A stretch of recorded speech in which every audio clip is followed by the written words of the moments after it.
If you are familiar at all with the competitive scene for Splatoon 3, chances are you've seen stuff like this flying around on Twitter. Even if you haven't, you've probably run into a lot of Splash players during your Anarchy or Edge-Rank games. With the recent reveal of the Neo Splash having Suction Bomb and Triple Link Strike, most players were not happy with it.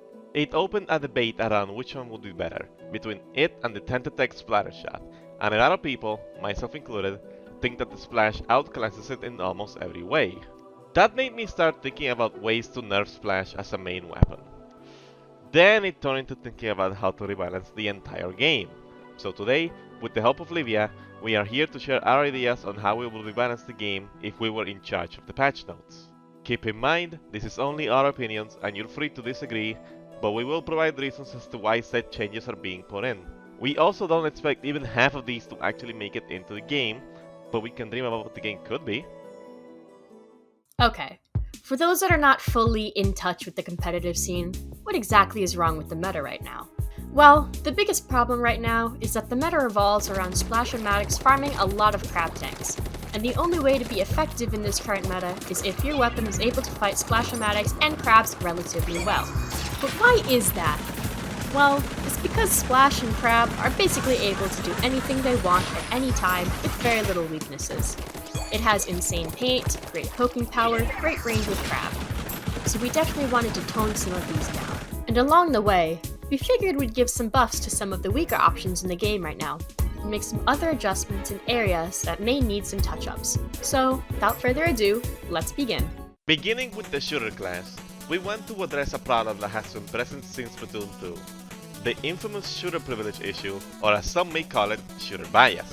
If you don't know, near the end of Splatoon 2, most shooters got a ton of startup and end lag buffs, which made it so by the end they would just be on a tier of their own. There's nothing wrong with them being the best class in the game, but as things are right now, it is a little bit ridiculous. So because of this, we are going to revert all the end lag buffs that were applied in Splatoon 2. Not the startup buffs, since we still want the class to be fairly mobile, but doing this will make sure there's a little bit more risk to engaging at the wrong time. Getting into more specific shooters, let's start with some of the simple ones. Splattershot Jr., Custom Jr., and T-Tag get their special a bit too easily compared to other options with similar specials, rather. So because of that, they will get their points for special bumped up to 200p. This won't make them bad at farming them, but it will make sure that other options with similar specials are not just completely outclassed. Forge Splattershot Pro, on the other hand, will get bumped down to 200p, because it being 210 is one of the most questionable decisions Nintendo has made with this game, and no one understands why they did it. But we didn't want to make it 190p, because we are also buffing Pro as a main weapon. Its current painting power is pretty mediocre, so we decided to give it 10% more paint. This way, it can be more effective at taking space and getting it special, which is why we figured 200p will be okay. While we're on the topic of some small shooter buffs, we're going to make a few adjustments to a couple shooters that have accuracy problems. The first one is Splattershot Nova. This one is fairly simple, so we're just going to make it a bit more accurate so it's better at poking people from maximum range. Not enough to be a full-on fighter, but allowing it to defend itself better. Similarly, the Jet Squadron will also get a small accuracy buff, but only while in the air. It already gained an accuracy buff while on the ground in a recent patch, so this would allow it to jump and move a little bit more while fighting. The last shooter to get an accuracy-related buff is the L3 Nozzle Nose, but this one is gonna be a bit bigger. We will be entirely removing the jump RNG that it has. The other two semi-autos of H3 and Squeezer have no jump RNG, so why does L3 get to be stuck with it? It makes no sense, and L3 isn't going to suddenly run away with the meta because of better accuracy, so we're giving it what it rightfully deserves. And now for the reason why this video was made in the first place. Splash. Some people have suggested to remove its perfect accuracy in the air trait, but that's just going to remove a lot from its identity, so we don't like it, but we still need to nerf it somehow. What we came up with is this. We will be reducing the range to that of the Aerospray. Now that may sound like a lot, but keep in mind Aerospray's range is as bad as it is because of the poor accuracy of the main gun and the low damage per bullet. Splash will keep its perfect mid-air accuracy, so it'll still be able to jump to extend its range slightly and reliably connect its bullets, so it won't be as bad. Doing this will also nerf its paint output, since it won't be able to paint from as far away, meaning it won't be farming crabs nearly as well. However, it'll still paint a little too well, so because of that we are making it cost 210 points to get. This is something that should have been given to it months ago, but I digress. This, combined with the crab tank changes that we're applying later, means that Splash will still be a very solid pick, but it won't be the dominant factor that it currently is. Oh, also, I made this script before the fresh season started, and I was not aware that Neon Splash was going to be 200 points. Yeah, that's also going up to 210, maybe even 220, because of Firefin. Time to cover my favorite weapon class in the game, the Rollers. These were met with very unfortunate damage reduction nerfs moving to Splatoon 2. And while main power-up was there to help mitigate them, not all rollers were allowed to get damage compensation when moving into Splatoon 3, leading to a lot of consistency issues. As a result, all the rollers that were in Splatoon 2 were getting damage buffs to make up for the loss of MPU. Splat Roller and Flingshot Roller honestly aren't that bad in their current state, so they only get some damage buffs roughly equal to 3 subs of MPU in the last game. Carbon and Dynamo weren't as lucky though. It feels like their range is absolutely pathetic at times, even after the Dynamo buff. So because of that, their damage buff roughly equals to 2 mains of MPU in the last game. Oh, and to compensate, Carbon Deco only will be bumped up to 210p for its strike effect. Hey, heads up, a lot of these patch ideas were scripted and recorded around the time of late February and early March, aka before patch 3.1.0. So I'm gonna have to chime in for the future a few times for some weapons that may have been adjusted in this patch. And this is the first one of them. For whatever unknown reason that no one could ever predict, aka Burst One's getting nerfed, Carbon Deco has decided to go back down to 190p instead of 200p. So if this MPU buff ends up being too much, it could get bumped back up to 200p instead of going all the way up to 210. Hey, its main combo duo got nerfed. It only makes sense. You know, it just kind of occurred to me just now that Dynamo Vertical Flick is not great. So we're gonna make it bottom out at 60 damage, so it's a guaranteed 2-shot even if they heal a little bit beforehand. That way it's an actual poke. Now, about half of you have probably gone down to the comments saying that it forgot a roller for damage buffs. That being the big swig roller, of course. And it's not getting any. Giving it any sort of damage buff at this point would tune it a bit too far into it being a fighter, which is not what Big Swig is supposed to do, and that will remove some of its identity. However, we still do want to address something. On the official Splatoon NA Twitter account, when they talked about the Big Swig roller, they advertised it as an ink-efficient roller that, quote, barely sips any ink. However, while the rolling ink efficiency is as advertised, everything else about it is not. You only get a maximum of 10 swings per ink tank, even less than that of the Splat roller. Because of that, we'll be upgrading its ink efficiency, and it will go from only doing 10 swings to 15 per tank, allowing it to start out zone better and making it so it's not absolutely screwed if someone walks up to it after throwing a wall. The weapon will still be relatively weak, but this change will hopefully help it fulfill its purpose better. Now, the class that a lot of people are probably eagerly waiting for right now is Chargers, and the only one we're touching directly is the Snipe Rider. It has very poor object damage, so we're going to make it be able to break Crab Tank with a single full charge. That way you'd actually have a reason to play it over Splatterscope. Most Chargers are honestly fine right now, it's just that the current map design heavily benefits their playstyle, and that's why they're so oppressive right now. Making map adjustments would take an entire video to do, and luckily, others have already done that. In a recent video by ProChara, he explains everything wrong with the current maps, and a lot of cool ideas on how to fix them, which we happen to agree with. So for the sake of this video, assume all those map changes are being applied here. And if you haven't watched that video, then please do. It's really well made and the video will be in the description. Okay, now for some rapid fire changes to weapons from other classes.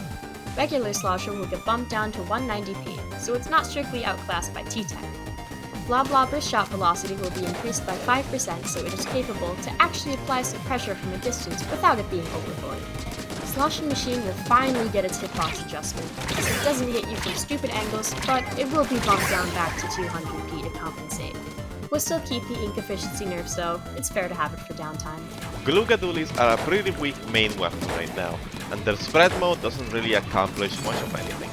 So we're going to buff the paint on its spread mode by 5% so it can get specials a little easier, but we'll also be increasing the damage to 47.5. This way, it'll combo perfectly with the 52.5 damage shot from the roll mode, but it won't always connect because Gluga still has pretty bad damage fall off, meaning the combo isn't going to be too broken. All blasters will have an improved scaling for intensify action, since it scales really badly compared to other classes. It won't match them, but you won't require as much stacking. Range Blaster will also get bumped down to 180 points because its paint is terrible, so it won't be getting many specials anyway. And Clash Blaster's paint is also terrible for how fast it fires, so we'll be buffing its paint by 10% to let it move around a little better. And Octobrush will now gain the same ink resistance effect that Inkbrush has. No idea why it hasn't had it, but there you go.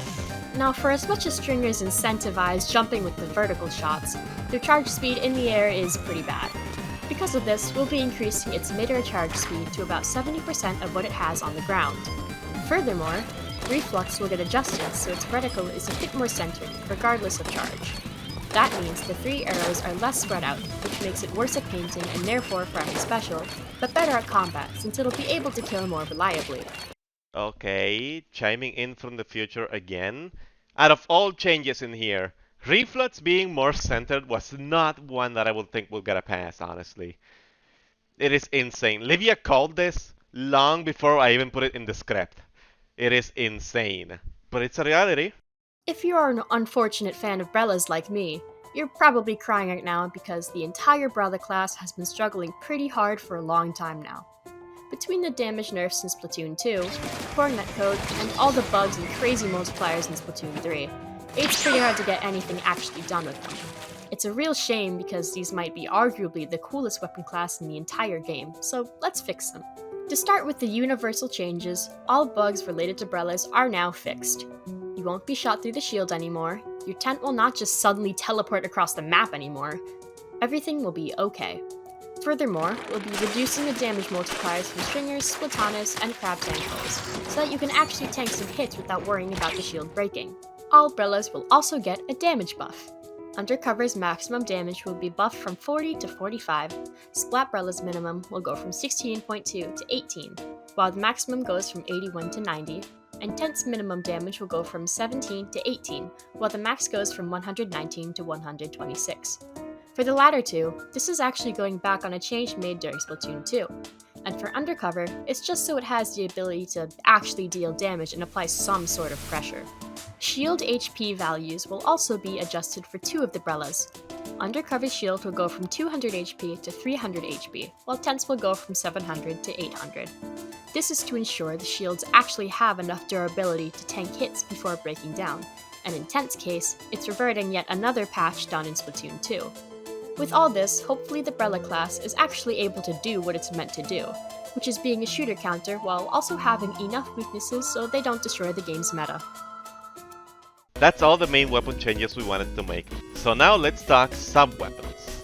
Only one of these will be getting nerfed, which is Fizzy Bomb. It will be met with one simple change, that being that you can only throw out one at a time, similar to Torpedo. This is to prevent extreme zone stalling with Fizzy Spam, like weapons have been doing for a while. Sprinkler will go back to its Splatoon 1 glory and not decay over time anymore, so it will actually paint well. Sub power-up will now slightly increase the paint radius for Sprinkler. Curling Bomb's cost will be reduced from 70% to 45%, allowing you to throw more than one per ink tank. It just doesn't make sense for it to cost more than Fizzy, since that one allows you to have an easy paint trail and does more for you. And besides, I'm a roller main. I'm a little bit biased there. Point Sensor now marks the main weapon of anyone tagged with it, with an icon similar to that of the Recon ability in Splatoon 1. But this is exclusive to Point Sensor. Toxic Mist will now linger on you for 1.5 seconds after you exit its area of effect, so you can't just walk out unscathed.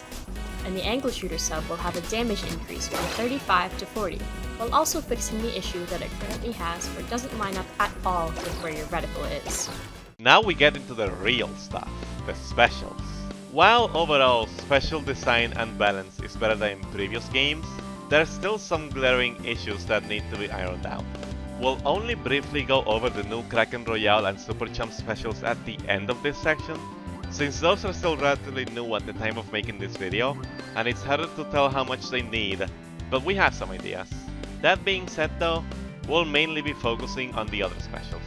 Before we get to the big stuff, let's go through some smaller changes real quick. Beginning with Trisuka, the hitboxes will actually be more reliable now, instead of whatever jank they have attached to them. Speaking of hitboxes, how you doing there, Ultra Stem? Yeah, you're getting the fix as well, and they're also getting full protection from the front. I actually thought of giving that to Ultra Stem before Kraken Royale showed up, but now that that's in the game, yeah, Stem deserves full protection from the front. Big Bubbler is actually in a pretty good spot right now, but it lasts a little too long when placed on the tower in tower control, so its duration there will be reduced from 7.5 seconds to 5 seconds. This is partially because of the crab nerfs we'll be introducing later. Zipcaster will now have reduced ink consumption from the main weapon by 33%. They already did a patch like this, but you're still very often going to run out of ink very fast when going for any kills with the Zipcaster, so this should help mitigate that. Did you know that Inkstorm with Special Power-Up actually paints worse than without? Special Power-Up gives longer duration and covers a wider area, but it actually paints less within that area than it would have otherwise.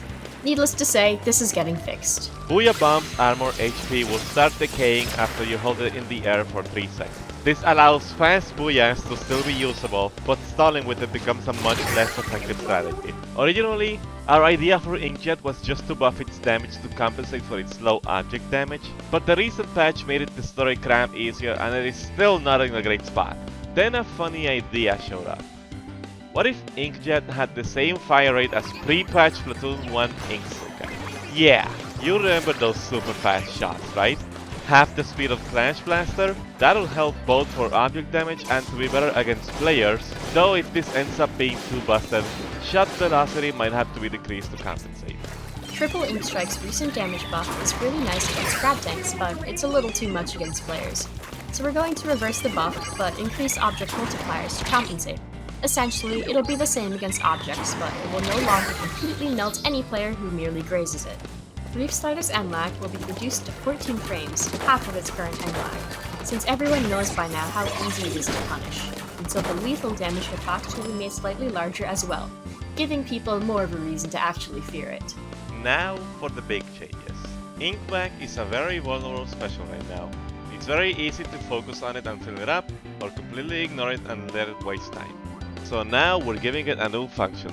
After 3 seconds have passed, you are given the option to press the R bumper to go into the shoot mode directly.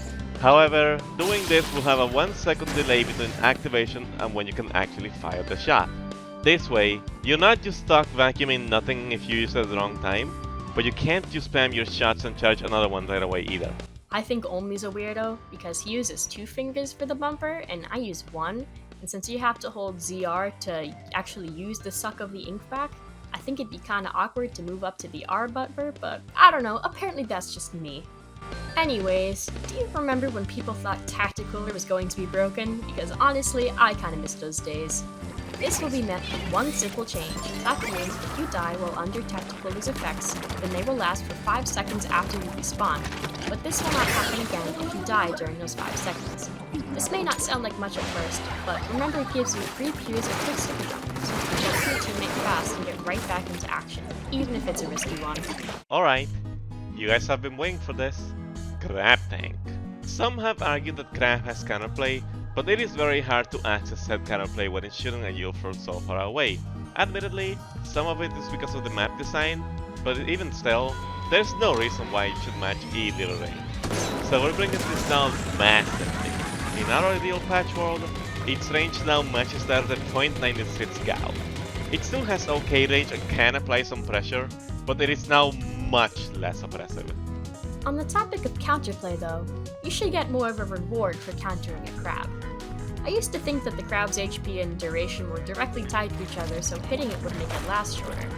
It wasn't until Only suggested this as a nerf that I realized this wasn't the case, so it will be the case now. One last change we want to add is that you'll need some sort of punishment if another player breaks the craft. So you'll be unable to use your main or sub weapon for 30 frames or half a second if someone breaks the craft. You're still able to swim around and reposition, but if you're a Splash, you just won't be able to throw a burst run right after crabbing anymore. Would you believe it, guys? They did it. They put this one nerf in. Just the end lag thing. And you don't even need to break the craft for it, it just has natural end lag now. They even decided to throw in a bit of startup lag to shooting again after you come out of the rolling mode. This is not enough to push crab out of the meta, but it's a solid start. With all of these changes, crab should be far less of an issue.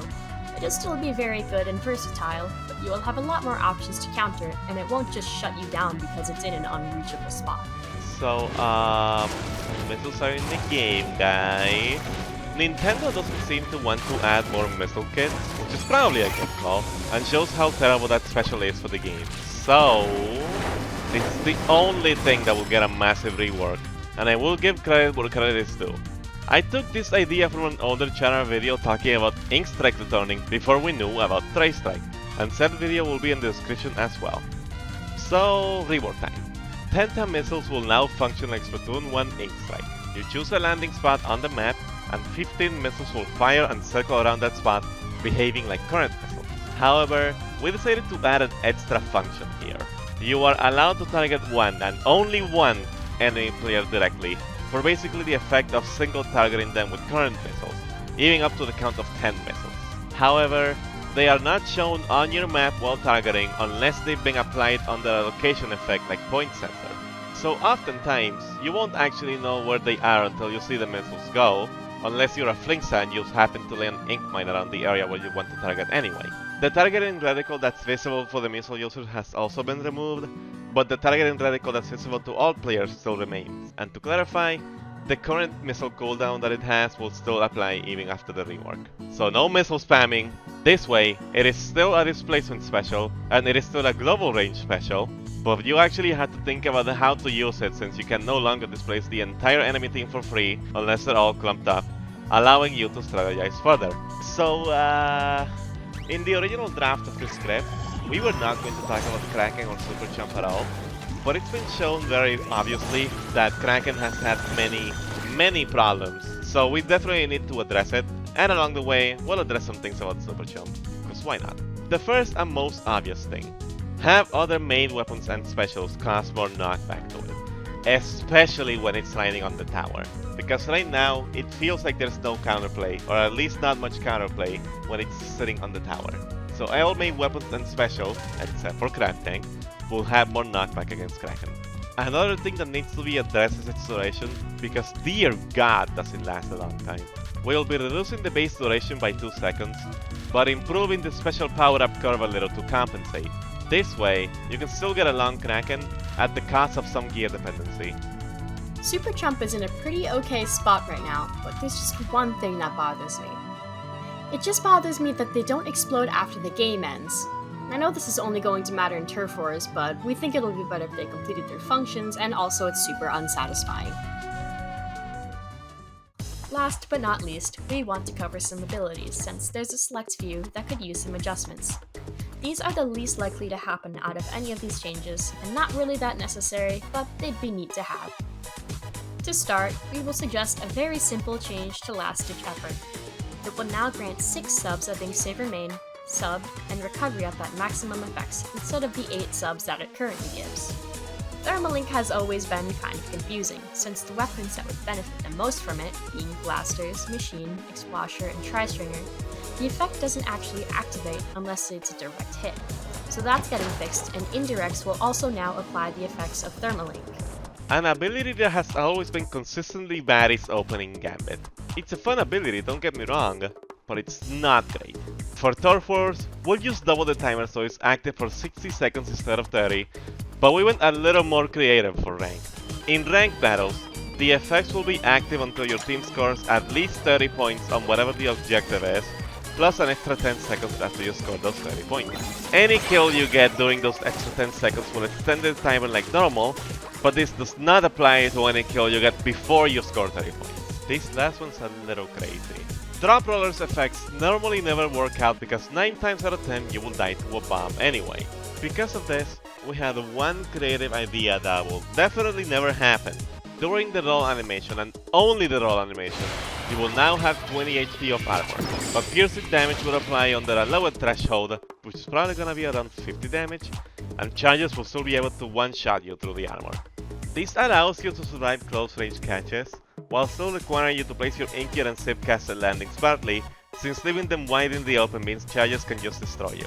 Plus, if someone reads your roll, you can still get shot after it, so it's not completely unbeatable.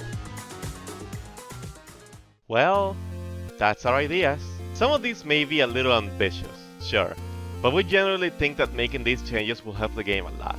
Even some of the more notable ones like crab nerfs and Brella buffs alone could be enough to sway the game in a completely new direction. Again, we don't expect everyone to agree with this, and we would love to hear ideas from you guys in the comments below. If you disagree on anything we said and would tackle it a different way, or even if you focus on something that we didn't focus on, we will be more than happy to see what other people think about these changes or how they go about rebalancing the game. That is it for now. Thank you guys so much for watching, and take care.